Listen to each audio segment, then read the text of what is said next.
Baik, Assalamualaikum warahmatullahi wabarakatuh. Selamat pagi.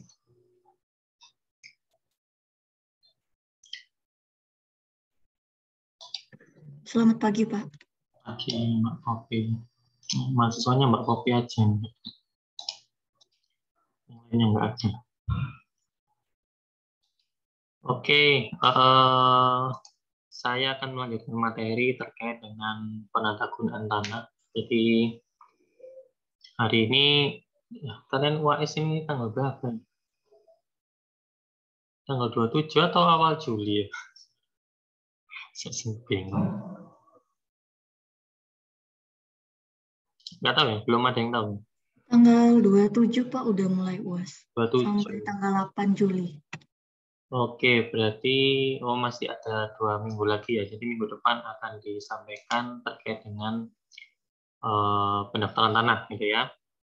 Nah, hari ini saya akan tidak banyak karena materinya ini nanti lebih diarahkan kalau kalian minat hukum pemerintahan. Ada mata kuliah namanya adalah penataan ruang, gitu, hukum penataan ruang. Nah, kenapa penataan ruang ini masuk? Karena sebenarnya ini merupakan prinsip di dalam, salah satu prinsip di dalam ketentuan UPA, yang mana prinsip ini itu dituangkan di dalam pasal 14 UUPA. Ada yang mau membacakan mungkin pasal 14 UUPA? Ini kalian prinsip-prinsip sudah hafal semua seharusnya. Kan sudah pertemuan ke-12. Ada berapa prinsip di dalam UUPA? Ada yang tahu nggak?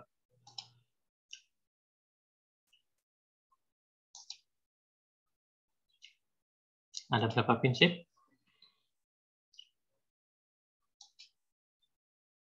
Atau sebutin deh prinsip apa aja yang ada di dalam UPA yang kalian tahu. Atau nggak tahu sama sekali. Atau saya tanya deh satu-satu. Oke, karena Mbak Popi hadir duluan, Mbak Popi satu aja prinsip. Asas dalam mengutamakan kepentingan nasional dan negara berdasarkan persatuan bangsa daripada kepentingan perorangan atau golongan. Mendahulukan kepentingan umum. Oke, bisa masuk. Dalam pasal 3. Dalam pasal 3 UPA. Pasal 3? UPA yang berbunyi dengan mengingat ketentuan dalam pasal 1 dan 2, pelaksanaan hak wilayah dan hak serupa dari masyarakat. Masa itu pasalnya? Harus ini Pak, harus ada sedemikian rupa sehingga sesuai dengan kepentingan nasional dan negara yang berdasarkan atas persatuan bangsa serta tidak boleh bertentangan. Jika ada kepentingan umum berbenturan dengan kepentingan pribadi, pasal berapa? Itu pasal 3. Pasal 18 UPA. 18 kan? Kalau prinsip kepentingan umum lagi. Oke.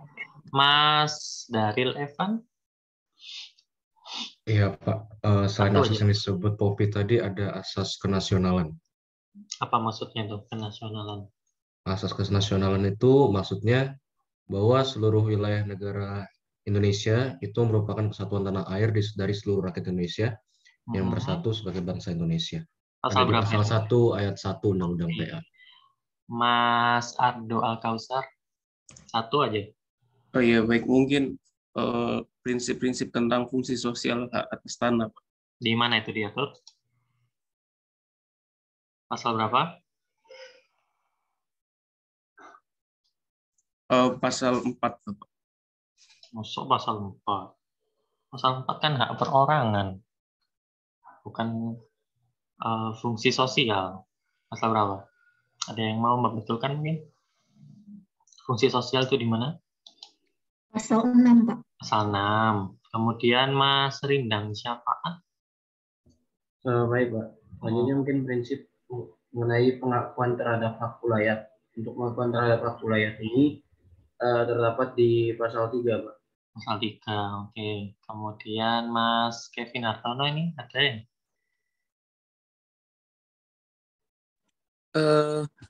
Yang ini Pak, yang hanya warga negara Indonesia yang mempunyai hak milik atas tanah.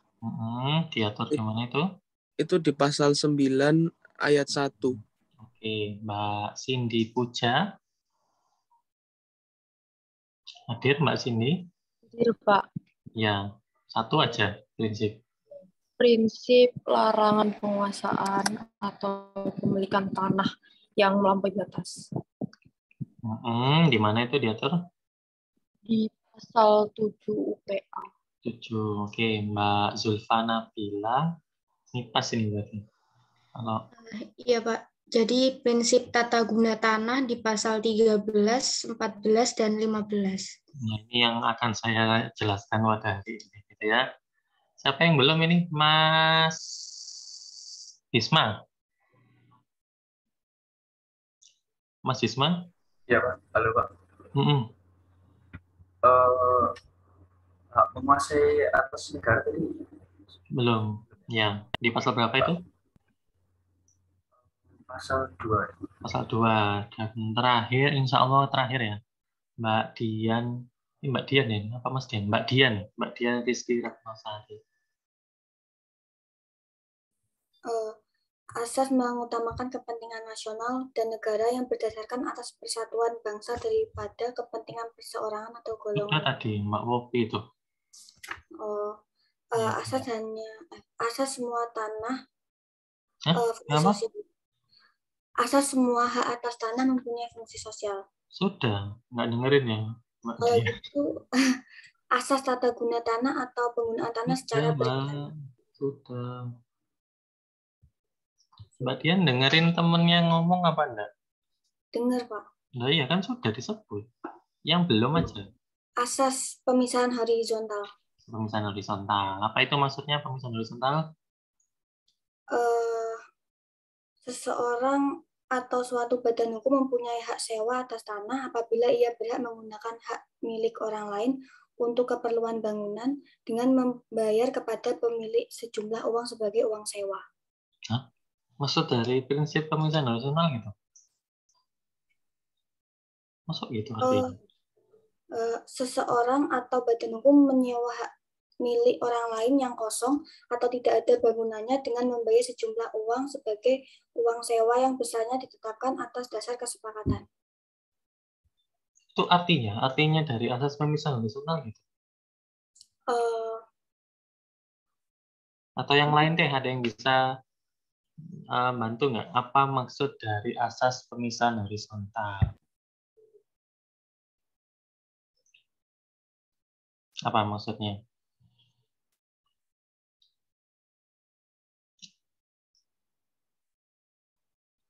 Ada yang tahu?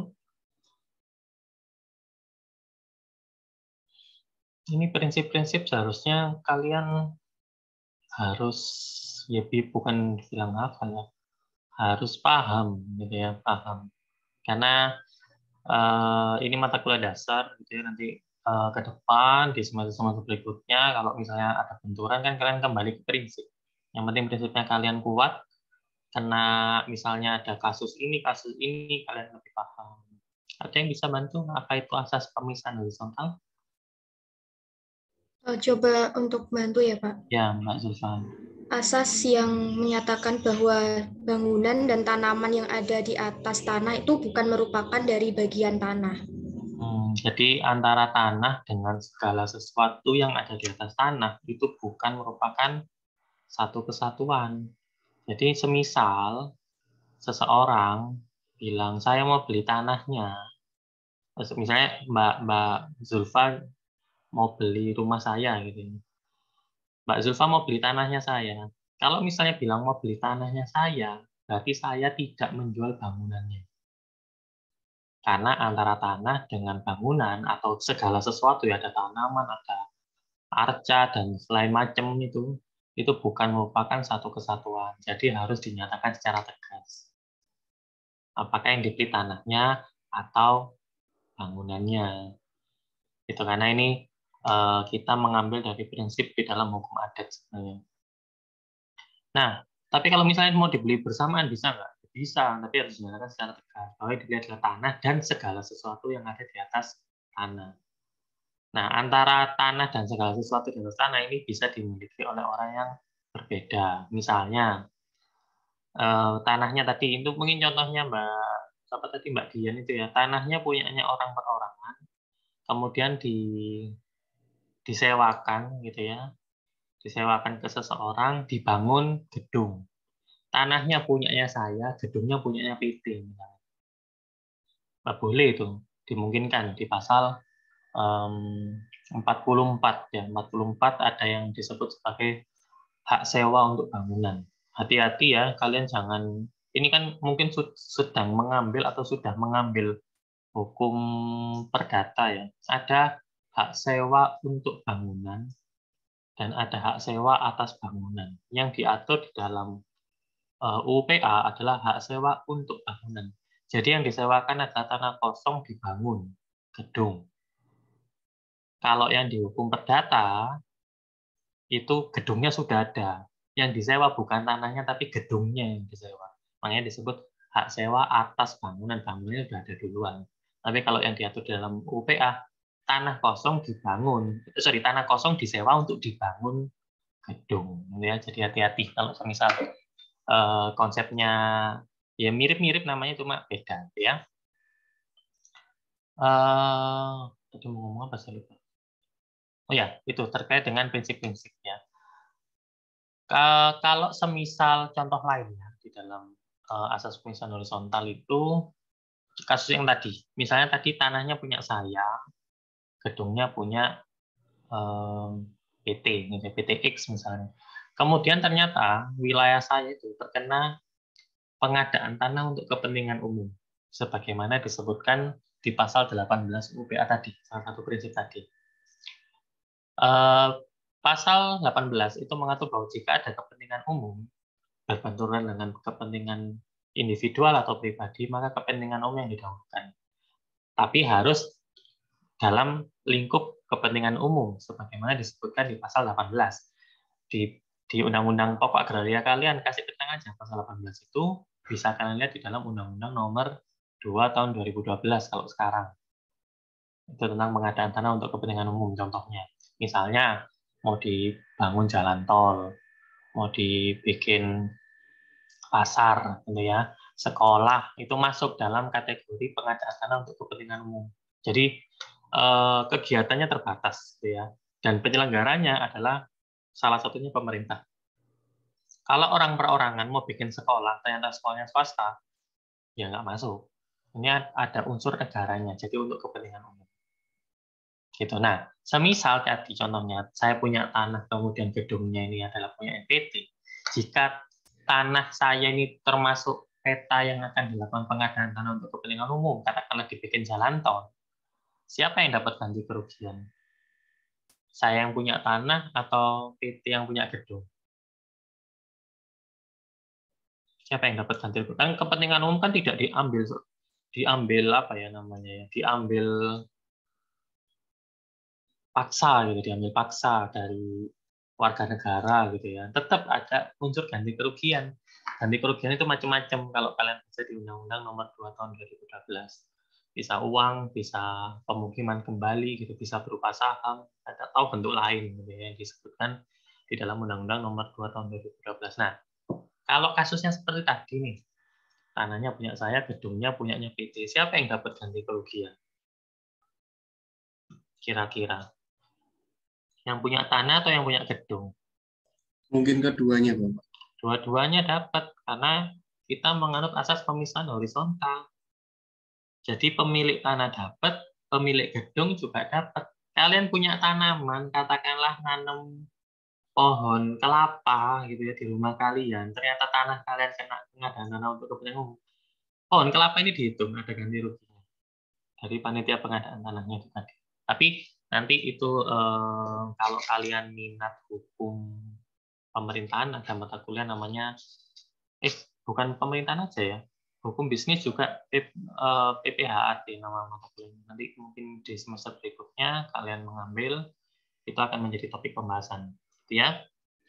Oke, saya lanjutkan ya, tadi masih mukadimah gitu ya terkait dengan prinsip-prinsip, karena prinsip ini kemana-mana kalian harus bisa membawa gitu. Jadi apapun masalahnya, prinsip solusinya ya, kayak minum teh gitu ya, apapun makanannya minumnya teh sosro gitu. Nah ini prinsip ini dibawa kemana-mana gitu ya. Kalau prinsipnya kan sudah apa ya, kuat gitu ya, kena ini, kena ombang-ombing kasus, ya kembali ke prinsip aja gitu ya. Itu juga nanti akan menjadi pembahasan kalian kalau ngambil skripsi. Jadi ya jangan lupa prinsip-prinsip itu dijadikan rujukan gitu ya. Oke. Sebenarnya ketentuan penataan gunaan tanah ini dulu pernah diatur di tahun 92.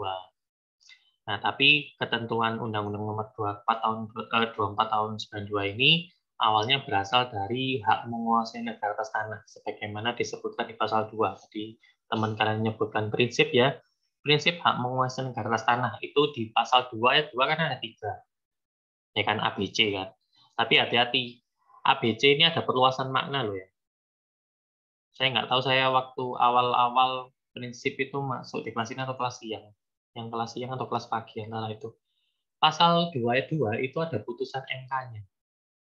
Ada perluasan kewenangan dari negara. Putusan MK tahun 2001. Coba dicari itu ya, tentang uji material Undang-Undang Ketenagalistrikan. Itu yang awalnya 3 di pasal 2 ayat 2 itu jadi 5. Jadi kan harus melengkapi. Jadi namanya juga Undang-Undang Pokok Agraria. Yang diatur itu pokok-pokok. Ya, undang-undang pokoknya itu kalian coret-coret aja. Baca ini dijabarkan lagi di undang-undang ini gitu ya. Jadi kalau dulu zaman saya kuliah itu ya UUPA-nya itu banyak keterangannya, ini dari pasal ini masih nyambung ke pasal ini, terus undang-undang organiknya yang mana, turunannya yang mana gitu ya. Karena kembali lagi ini adalah Undang-Undang Pokok Agraria. Nah, kemudian terkait dengan penataan gunaan tanah itu diatur di pasal 14. Kalau lebih spesifik gitu ya, atau kita lebih mengenalnya dengan istilah rencana tata ruang wilayah. Jadi pemerintah itu punya rencana jangka pendek, jangka menengah, jangka panjang untuk mengatur-mengatur terkait dengan penataan ruang di wilayah Republik Indonesia. Yang mana ketentuan RT/RW ini, kalau kalian lihat di dalam Undang-Undang Pemerintahan Daerah, itu sebagian dilimpahkan kepada pejabat di pemerintahan daerah. Ini kalian sudah ngambil pemerintahan daerah belum ya? Sedang mengambil atau belum pemerintahan daerah? Mata kuliah pemerintahan daerah? Belum ya? Ya nggak apa-apa, nanti sambil jalan aja. Karena pemerintahan daerah ini kan dia punya otonomi di wilayahnya, di wilayah administratifnya, gitu ya. Itu akan menjadi kewenangannya, sebagian kewenangan dari pemerintah pusat. Nah, Undang-Undang Nomor 24 tahun 92 ini itu diubah gitu ya dengan Undang-Undang Nomor 26 tahun 2007 tentang penataan ruang. Dari PP tersebut itu dari undang-undang tersebut itu melahirkan PP Nomor 15 tahun 2010 tentang penyelenggaraan penataan ruang. Cuma di tahun 2021 itu ada PP Nomor 21 tahun 2021 tentang penyelenggaraan penataan ruang. Yang mana PP 21 tahun 2021 ini itu merupakan turunan atau amanat dari Undang-Undang Cipta Kerja. Undang-Undang Nomor 11 tahun 2020. Cuma hati-hati, ini kemarin ada yang ujian proposal. Dia membahas mengenai apa sih? Tanah terlantar. Nah, ada PP memang di tahun 2021 itu tentang tanah terlantar. Cuma dia menulisnya pada saat ada putusan MK tentang putusan MK yang menyatakan bahwa Undang-Undang Cipta Kerja itu inkonstitusional terbatas. Ngikutin nggak kalian kasusnya? Inkonstitusional terbatas itu maksudnya apa? Kalau inkonstitusional, berarti undang-undangnya ini bertentangan dengan konstitusi, sehingga tidak memiliki kekuatan berlaku. Nah, kalau inkonstitusional terbatas, undang-undangnya ada, dia masih ada dikasih jangka waktu, ya, dikasih jangka waktu. Kalau kalian baca di diktum ke-6 putusan MK itu 2 tahun setelah putusan MK itu keluar. Jadi ibaratnya ada badannya, jiwanya nggak ada. Nah, gimana ada undang-undang, ada badannya, tapi jiwanya nggak ada? Apakah memiliki kekuatan mengikat? Jawabannya tidak. Jadi undang-undang ini jangan dijadikan rujukan, kecuali gini, misalnya lewat 2 tahun pemerintah tidak mampu untuk menerbitkan peraturan yang disebutkan di dalam putusan MK tadi, ya kembali ke aturan yang baru. Sehingga seharusnya kalau misalnya bicara mengenai penata, misalnya ini kalian tertarik dengan tulisan ini, ternyata di semester depan kalian ngambil skripsi misalnya, PP 21 2021 yang merupakan turunan dari Undang-Undang Cipta Kerja tadi, itu apa ya, belum bisa dijadikan rujukan karena kembali lagi dia punya dia adalah badan tapi nggak ada jiwanya gitu ya. Lalu bagaimana ya, kembali menggunakan ketentuan yang lama, yang mana di dalam PP 21 itu juga sama. Pada saat berlakunya ketentuan ini, PP nomor 15 tahun 2010 itu berlakunya terbatas sepanjang tidak bertentangan dengan PP ini. Jadi masih berlaku. Jadi bisa kalian jadikan rujukan di PP 15 tahun 2010 kalau misalnya berkaitan dengan kasus penatagunaan tanah, ya. Kalian harus sebagai mahasiswa hukum harus update informasi yang berkaitan dengan hukum lah ya, minimal 1 hari 1 jam lah setidaknya ini kalian cari informasi gitu ya. Itu nanti juga akan memudahkan kalian sebenarnya dalam nanti pada saat ngambil skripsi itu, oh ini loh kasusnya kayak gini, kalian sudah tahu jawabannya, tinggal kalian tuangkan di dalam tulisan. Tapi kalau kalian nanti skripsi masih belum tahu ini masalahnya apa ya, karena kan jarang membaca itu tadi. Jadi perkembangan terkait hukum yang ada di Indonesia, khususnya kalau kalian belajar mengenai hukum di Indonesia, itu setidaknya kalian harus sudah punya gitu. Kalau saya dulu kuliah gitu ya, saya itu punya catatan gitu. Rencana ya, mulai dari semester 2 tuh. Catatan kira-kira saya mau nulis skripsi apa, walaupun saya belum peminatan. Ya saya dulu ngambilnya hukum bisnis ya. Tapi ditempatkan tidak di hukum bisnis pada saat jadi dosen. Cuma saya punya apa ya? Punya catatan gitu di HP saya dulu. Jadi masalah ini kira-kira masalah isu hukumnya ini. Jadi terus ada dosen ngomong apa gitu, dia ada ngasih apa ya, insight gitu ya terkait dengan kasus apa gitu di mata kuliah apa ya, kan saya kadang cat gitu, oh misalnya ini nanti udah ditulis sama teman kita gitu, ambil aja yang kedua. Jadi saya punya banyak sekali apa dibilang kayak catatan untuk penulisan, karena kan skripsi kan menjadi wajib untuk kalian gitu ya. Dari zaman dulu itu skripsi S1 wajib ya. Nah, tata guna dalam UPA itu dikenal dengan istilah tata guna agraria. Cuma ruang lingkup dari tata guna agraria ini itu bisa terbagi menjadi 3. Yang pertama tata guna tanah, yang kedua tata guna air, dan yang ketiga adalah tata guna udara. Nah, saya tidak membahas mengenai tata guna air dan tata guna udara karena ada mata kuliahnya tersendiri. Jadi ada mata kuliah hukum air dan juga hukum udara. Saya tidak membahas mengenai itu karena saya fokuskan di tata guna tanah. Karena kembali lagi, agraria itu sama nggak seperti tanah? Sama nggak? Ini misalnya ujiannya lisan, karena pesertanya cuma 11 orang. Apakah agraria itu sama seperti tanah? Menurut kalian sama nggak?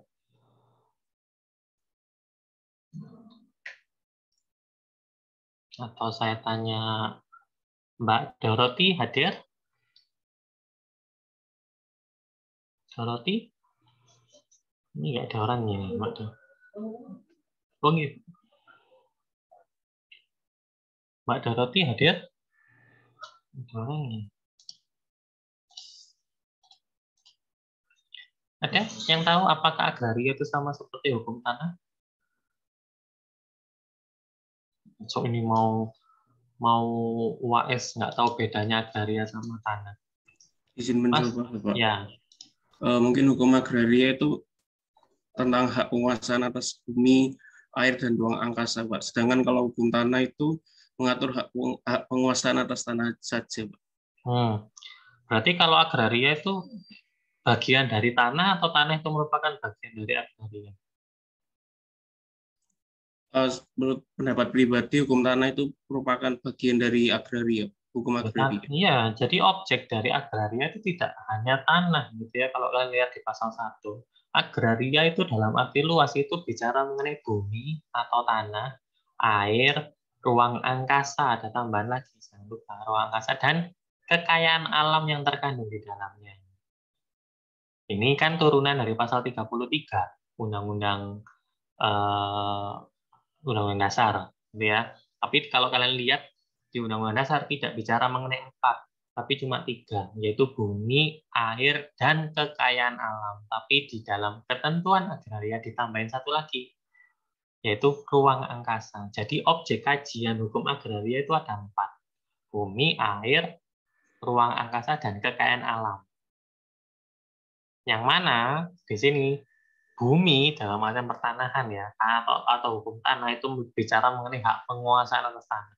Jadi tanah ini bagian dari hukum agraria. Atau kita bisa menyebut hukum agraria dalam arti sempit itu adalah hukum tanah.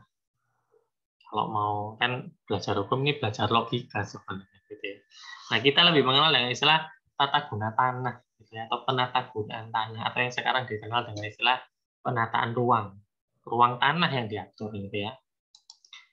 Nah, dari ada beberapa pendapat gitu ya, apa itu tata guna tanah. Kalau dari bukunya Suprapto menyebut bahwa rangkaian kegiatan penataan, peruntukan, penggunaan, dan persediaan tanah secara berencana dan teratur sehingga diperoleh manfaat yang lestari, optimal, seimbang, dan serasi untuk sebesar-besar kemakmuran rakyat. Kemudian di bukunya Sudikno, tata guna tanah adalah usaha menata letak proyek-proyek pembangunan baik yang diprakarsai oleh pemerintah maupun tumbuh dari prakarsa dan swadaya masyarakat sesuai dengan daftar skala prioritas sehingga di satu pihak dapat dicapai tertib penggunaan tanah, sedangkan di lain pihak tetap dihormati peraturan perundang-undangan yang berlaku.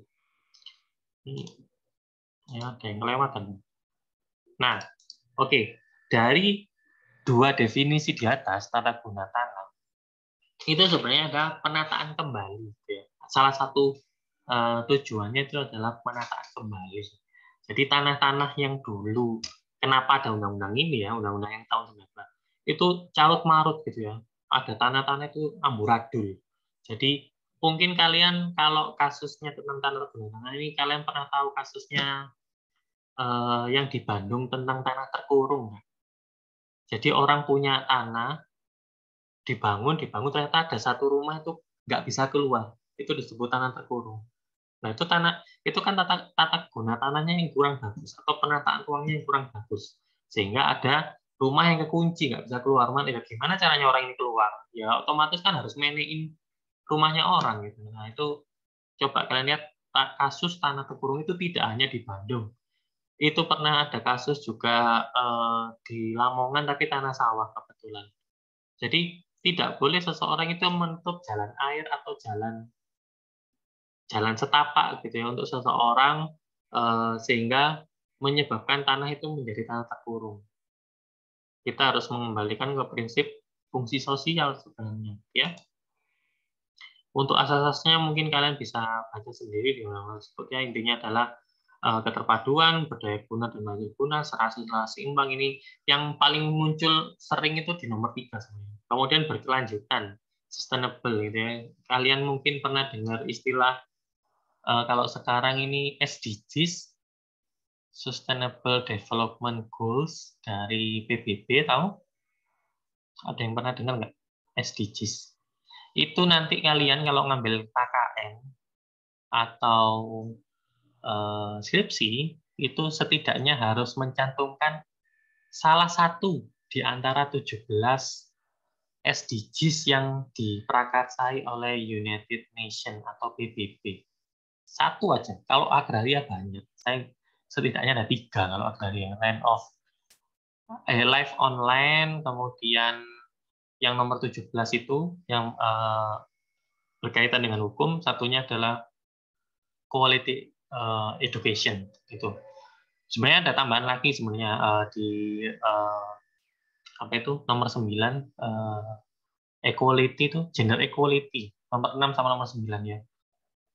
Itu bisa kalian masukkan di dalam kajian-kajian misalnya nanti kalian ambil KKN atau skripsi atau ada yang belum tahu nggak SDGs itu apa? Atau baru dengar saya ngomong ini? Yang gambarnya kayak ini loh, kayak disk, tahu disk nggak ya kalian? Kayak apa dis itu ya bahasa Indonesia nih? CD, terus ada warna-warni di pinggirnya. Nggak pernah tahu ya? Atau saya ketik deh. Ojo desorek sustainable.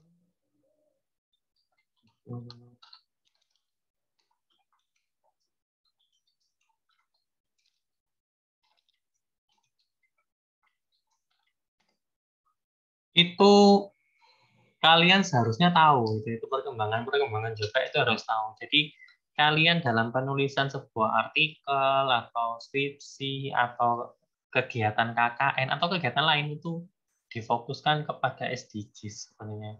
Itu ada gambar. Kalau kalian cari di Google itu muncul kayak gambar CD gitu ya. CD itu ada 17 warna, palet warna. Nah, itu setiap warna ada perwakilannya gitu ya. Itu harus kalian paham sebenarnya.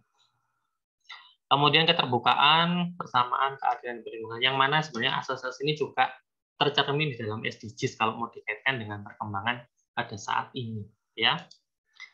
Nah, di dalam PP 21 tahun 2021 disebutkan bahwa penataan ruang adalah suatu sistem proses perencanaan, ya, ada 3 ini, perencanaan, pemanfaatan, dan pengendalian pemanfaatan ruang. Jadi perencanaan yang pertama, kegiatan yang pertama itu adalah penyusunan yang disebut sebagai rencana tata ruang wilayah. Jadi setiap pemerintahan pusat, pemerintahan daerah itu punya rencana tata ruang wilayahnya masing-masing. Nah, contohnya di Surabaya, mungkin ini rata-rata orang Surabaya ya. Di Surabaya kalian pernah tahu Jalan Kertajaya? Tahu Jalan Kertajaya nggak? Kertajaya yang kalian mengenal Kertajaya itu sebagai kawasan apa? Orang Jalan Kertajaya itu orang jual mobil ya, jual elektronik, kemudian kalau sekarang itu jual karpet yang kita di mana-mana itu di Jalan Kertajaya. Kalau kalian lihat di dalam rencana tata ruang wilayah Kota Surabaya, itu bukan merupakan kawasan untuk komersial atau kawasan komersial bukan. Tapi itu merupakan kawasan hunian. Yang mana kalau semisal itu kawasan hunian dijadikan kawasan non-hunian, mungkin kalian pernah ngelihat di jalan-jalan ada gambarnya silang besar gini, pelanggaran. Pernah tahu nggak? Terus Indomaret kasih silang ini pelanggaran, pernah tahu nggak? Atau nggak pernah ngelihat atau nggak memperhatikan gitu ya? Itu kan berarti bisa berupa pengendaliannya sebenarnya itu nggak sesuai dengan apa ini namanya tujuan dari rencana tata ruang wilayahnya. Jadi tidak sesuai dengan rencananya, gitu ya. Itu bisa dikendalikan. Nah, itu saya sekaligus menjawab yang pengendalian. Kemudian yang kedua adalah pemanfaatan ruang. Jadi pemanfaatan ruang itu bisa dilakukan oleh pemerintah maupun oleh swasta. Nah, ini yang seringkali terjadi konflik, gitu ya. Konflik antara apa yang namanya pengguna atau pemanfaat ruang itu sendiri. Jadi kalau ini kalian hukum administrasi sudah ngambil nggak ya? Kalau saya ngomong ini, soalnya ini lebih banyak bicara mengenai administrasi soalnya. Sudah ngambil hukum administrasi atau belum? Sudah, Pak. Sudah, oke. Di dalam hukum administrasi itu ada yang disebut sebagai tindakan preventif sama represif ya. Apa bedanya? Apa bedanya?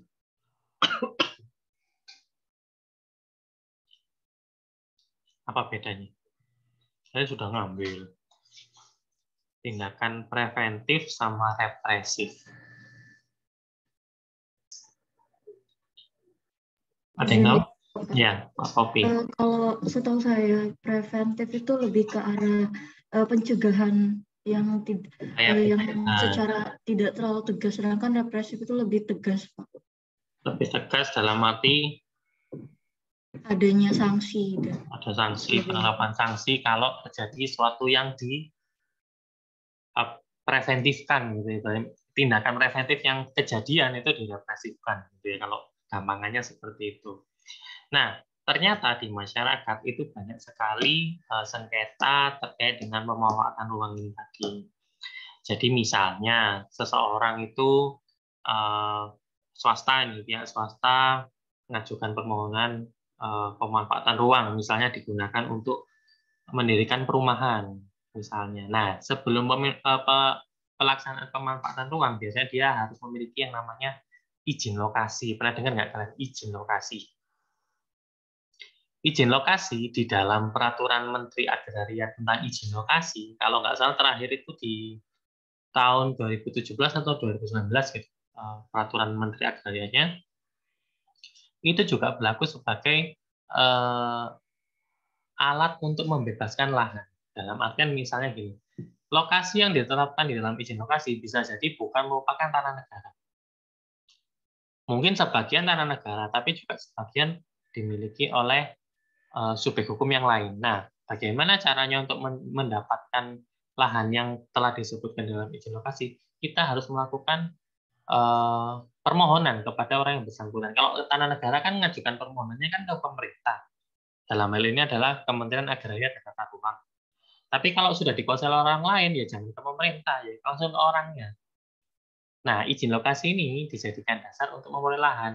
Saya memperoleh izin lokasi, boleh nggak saya beli tanahnya untuk dibebaskan? Karena izin lokasi itu ada jangka waktunya 3 tahun. 3 tahun lahannya tidak diperoleh, maka ya udah itu yang tanah yang diperoleh itu yang dapat dimanfaatkan. Nah, ternyata perkembangannya kasus perolehan lahan ini tadi, selama 3 tahun perusahaan tersebut tidak mampu memperoleh tanah sesuai luas yang disebutkan di dalam izin lokasinya. Nah, ketentuannya bahwa jika dalam jangka waktu 3 tahun tanah yang diperoleh kurang dari 50%, maka izin lokasinya tidak dapat diperpanjang. Nah, tiba-tiba ada perusahaan lain, perusahaan B misalnya, izin usahanya sama di lokasi yang sama.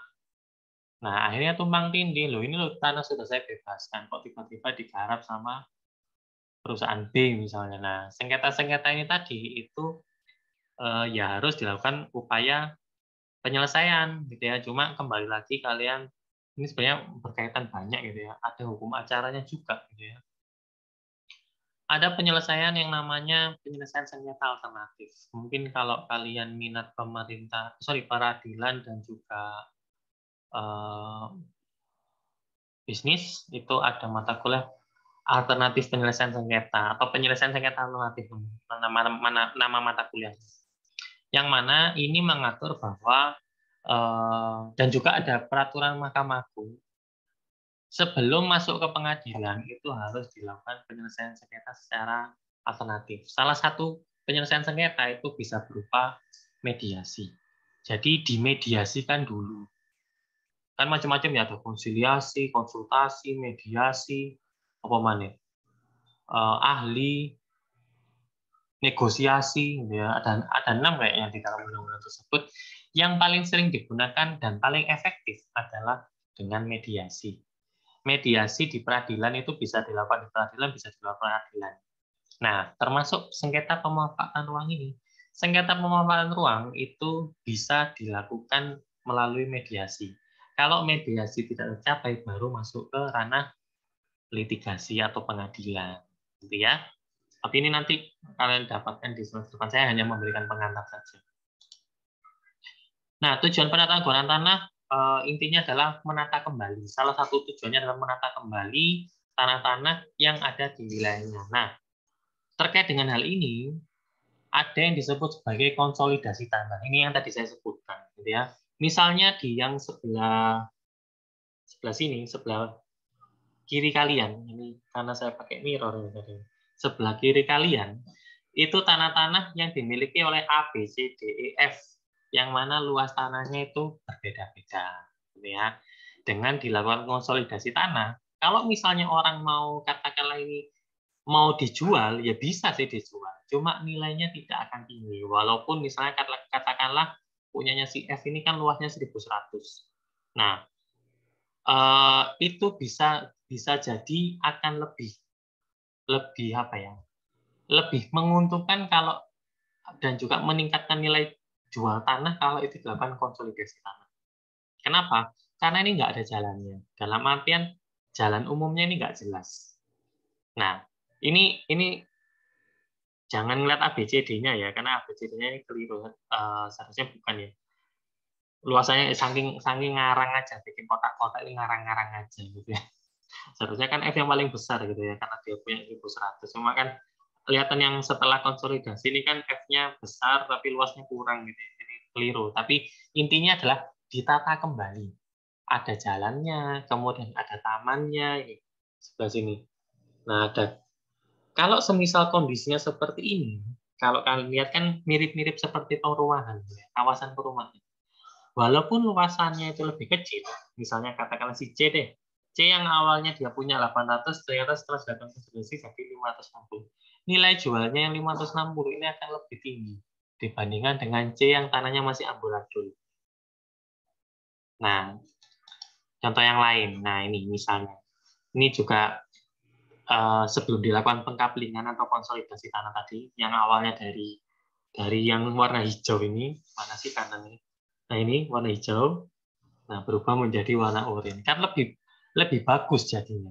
Lebih bagus dan lebih tertata. Ya, seperti kalau kalian nanti bisa jadi kerja di developer kan lebih masuk mau bikin perumahan bentuknya kayak sing hijau, nggak mungkin. Pasti akan menata yang warna oranye ini lebih bagus ya. Dan juga ini meningkatkan nilai harga jual gitu ya.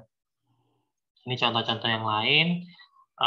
Ada perhitungannya sebenarnya konsolidasi tanah ini ya, dilakukan konsolidasi tanah dengan kembali ke prinsip keadilan sebenarnya. Ya kalau saya mau ya, tapi kan ditata ulang dengan seharusnya luasan tanah yang apa ini namanya, yang sesuai gitu ya. Gak saya punya tanah 2.000 setelah konsolidasi 200 ya. Yang lain malah dapat tanah gitu kan tidak. Tapi harus ditata ulang ya, pastinya diukur ulang gitu ya tanah tersebut. Nah, ini salah satu contoh percontohan pertama di Indonesia di tahun 92. Mungkin ada yang dari Bali di sini.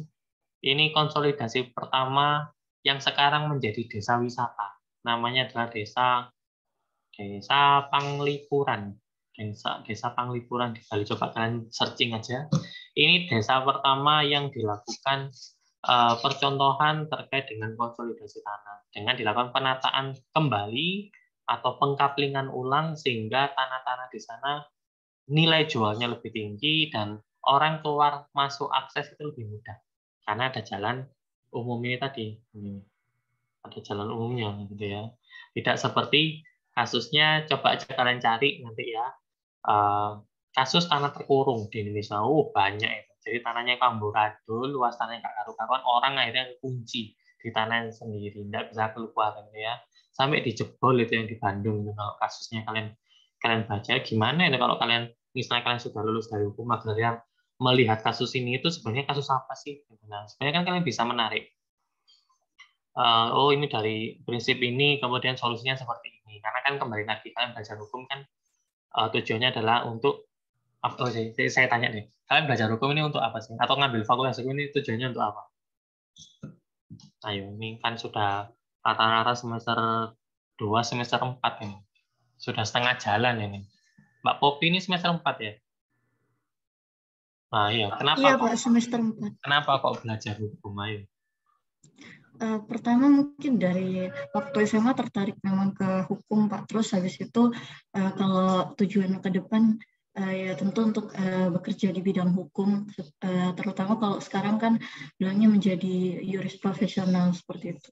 Jadi yuris profesional. Oke Mas Dari, tujuan belajar hukum itu apa? Karena memang tertarik sama, ya kurang lebih sama kayak Popi sih Pak, karena memang tertarik di dunia hukum dan pengen nanti berprofesi di bidang hukum.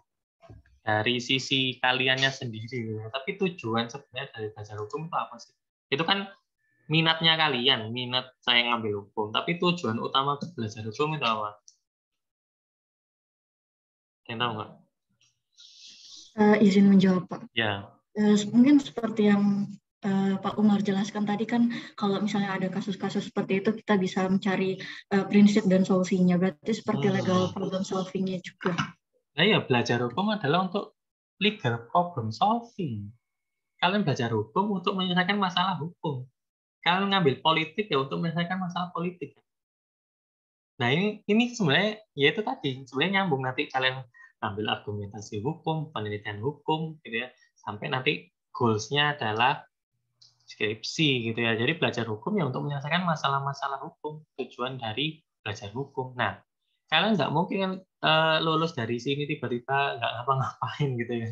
Nggak, ya mungkin ada teman-teman kalian yang menyimpang dari lulusannya gitu ya, kayak teman saya lulus dari sarjana hukum jadi pebisnis ya nggak masalah sih, nggak ngelarang juga, yang penting halal gitu ya. Cuma kan sebagian besar adalah untuk menyelesaikan masalah-masalah hukum yang ada di masyarakat. Nah, salah satu contohnya ini tadi sebenarnya berkaitan dengan ini, ada kasus tanah terkurung, bagaimana caranya untuk menyelesaikan masalah ya, kalian harus mencari tahu solusinya seperti apa. Kembali lagi ke hakikat dari ilmu hukum tadi. Jadi ilmu hukum kan itu kan kalian harus memberikan preskripsi gitu ya, yang membedakan dengan ilmu-ilmu yang lain. Kembali ke ilmu hukum sebagai ilmu yang sui generis katanya gitu ya. Sebenarnya panjang ini. Mungkin itu dari apa yang akan saya sampaikan terkait dengan penatagunaan tanah. Mungkin ada yang mau ditanyakan terkait dengan hal ini.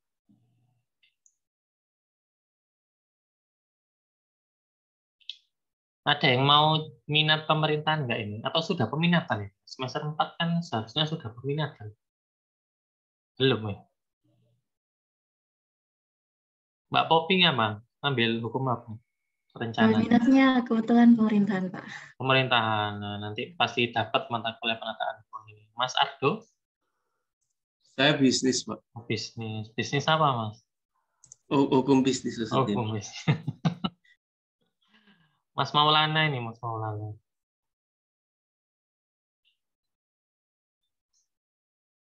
Nih, yang Mas Maulana. Mas Daril. Peradilan. Oh, peradilan. Ya, nggak apa-apa ya. Yang penting kan gelarnya sama dengan sarjana hukum nanti. Oke, kalau tidak ada yang mau didiskusikan minggu depan akan. Oh ya, Mas Rindang. Apakah boleh bertanya terkait materi self study kemarin, Pak? Self study boleh?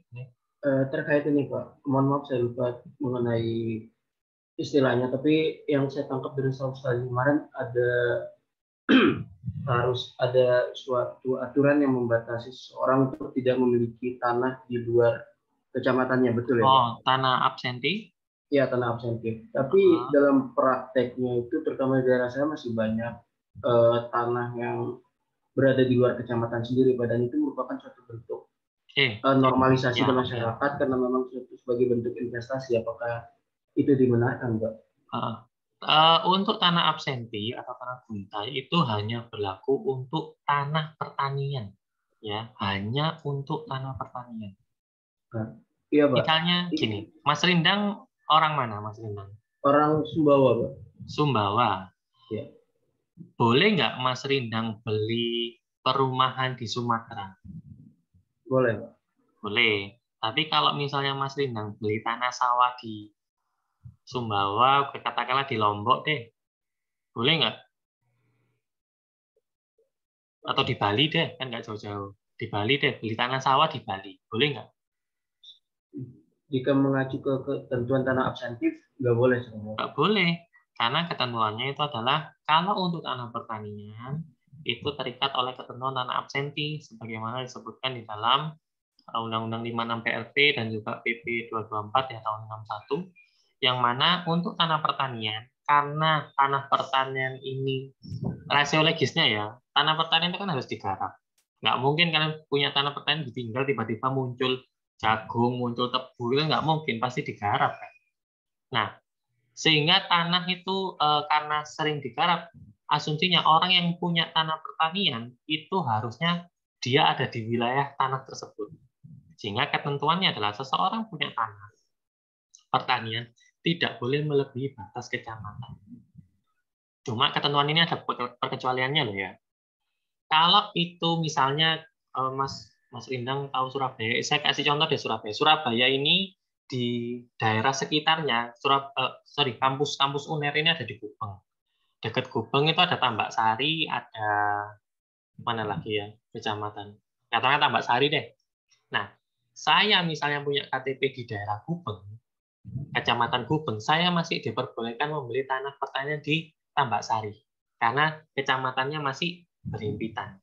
Tapi kalau saya beli tanah kecamatan saya tinggal di Gubeng, saya beli tanah di kecamatan Wonokromo, yang mana kalau Wonokromo itu masih melewati 2 kecamatan lagi, itu tidak diperbolehkan. Gitu. Nah, kalau semisal apa yang ditanyakan Mas Rindang tadi, apakah ini prakteknya di masyarakat masih banyak gitu ya? Kalau semisal itu tahu gitu ya pemerintah, maka akan dicabut oleh pemerintah tanpa diberikan ganti kerugian. Bahkan misalnya gini, Mas Rindang beli tanah nih, saya punya tanah di Bali. Misalnya saya orang Bali, saya punya tanah sawah di Bali, sama Mas Rindang mau dibeli. Syarat-syaratnya perjanjian udah oke gitu ya. Ternyata kan tanah merupakan tanah sawah. Nah, di belangko sebelum melakukan balik nama itu kan ada isian yang harus diisi gitu ya. Ada surat pernyataan bahwa tanah yang saya beli ini bukan merupakan tanah guntai atau tanah absenti. Kalau ternyata terbukti tanah guntai, tanah tersebut akan dicabut tanpa diberikan ganti kerugian. Cuma ketentuan ini ada bukan pengecualian, ada celahnya gitu ya. Kalau ternyata gini, Mas Rindang orang Sumbawa, katakanlah orang tuanya Mas Rindang itu ada di Sumbawa. Ternyata Mas Rindang di kemudian hari jadi jaksa atau jadi notaris ya, yang lebih tepat kan kalau jaksa kan mesti pindah-pindah kemana-mana. Jadi notaris. Katakanlah Mas Rindang itu menjadi notaris PPAT di Kabupaten Banyuwangi, misalnya.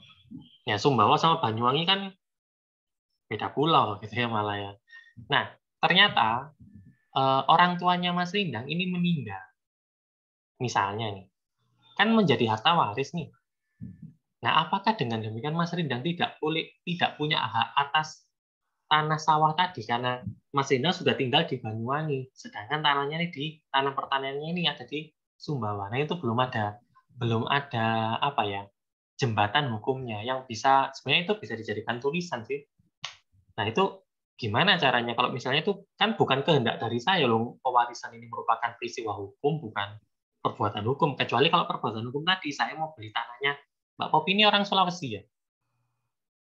Iya, Pak. Nah, saya mau beli tanahnya Mbak Popi di Sulawesi. Berarti kan ada niatan saya mau beli. Nah, kalau itu melanggar hukum. Tapi kalau ini karena pewarisan, karena peristiwa hukum, gimana? Apakah saya tidak punya hak terhadap tanah sawah orang tua saya? Itu yang harus diselesaikan sama Mas Rindang dalam tulisan. Sebenarnya skripsi itu jangan bingung-bingung kok. Ya, skripsi itu nggak sesulit yang kalian bayangkan. Cuma harus ada waktu fokus untuk ngerjakan. Kalau perlu WA ini dimatikan, WA wis TikTok-TikTokan itu waduh wis kena TikTok siji terus wis geser ini. Malah buang waktu. Itu Mas Rindang. Ada lagi? Gini Pak, jika memang alasan rasiologisnya supaya tanah itu produktif, jika memang itu ada perjanjian kerja baik itu antara tuan tanah dan mempekerjakan, itu bisa nggak? Dipekerjakan. Iya, mempekerjakan orang. Kalau dipekerjakan, coba dibaca pasal 7, pasal 10, dan pasal 17 UU PA. Orang diberikan hak atas tanah itu harus dikerjakan sendiri oleh yang memiliki. Kalau misalnya dikerjakan orang lain, kembali ke zamannya kolonial. Ada tuan tanah, ada petani, atau buruh tani yang kalian nyanyi-nyanyi waktu masuk kuliah, kan buruh tani, mahasiswa, rakyat miskin kota ya. Muncul gitu terus. Kamu punya uang beli tanah di mana-mana, tapi tanahnya digarap sama orang lain. Kan nggak boleh, malah melanggar ketentuan pasal 7, 10, dan 17 UPA. Itu Mas Rindang. Jadi seseorang diberikan, makanya itu ada batasan minimal dan batas maksimal seseorang diberikan hak atas tanah. Melihat kemampuan dari orang tersebut. Kalau dulu tanahnya UNER, kalau kalian pernah baca, itu tanahnya Van der Leer, orang Belanda. Kalau kalian tahu Surabaya, dari daerah Pacar Keling sampai ke Baratajaya itu punya satu orang. Ya, karena dia melebihi batas maksimal, akhirnya dicabut sama pemerintah. Akhirnya tanahnya UNER ini ya sekarang jadi hak pakainya Universitas Airlangga sekarang. Kalau dulu ya dari Pacar Keling loh, bayangkan Pacar Keling sampai ke Baranajaya. Dari UNER aja mau jalan ke Indomaret Gubeng aja wis lumayan capek, apalagi dari Pacar Keling ke Baranajaya. Siapa yang mau nggarap? Ya buruh tani yang nggarap. Dulu kan daerah sini kan bukan perumahan, masih berupa sawah. Malah Kertajaya itu kalau kalian lihat itu bukan merupakan kawasan apa ini namanya, kawasan pertokoan ya atau komersil. Itu Kertajaya dulu itu adalah tempat pembuangan sampah akhir atau TPA dulunya. Terus jadi bagusnya sekarang ya karena kan ditata lagi sama pemerintah daerah. Itu Mas Inang. Baik, Pak. Oke. Baik, Pak. Terima kasih Ya. banyak. Ada lagi yang lain? Tidak ada? Kalau tidak ada, mungkin itu dulu. Minggu depan kalian akan memperoleh materi terakhir tentang pendaftaran tanah. Jadi ini pendaftaran tanah merupakan goals dari seluruh kegiatan yang kita lakukan dalam satu semester. Karena tanda bukti kepemilikan hak atas tanah itu adalah sertifikat hak atas tanah. Nah, sertifikat ini sebagai tanda buktinya, makanya orang kalau sekarang hati-hati.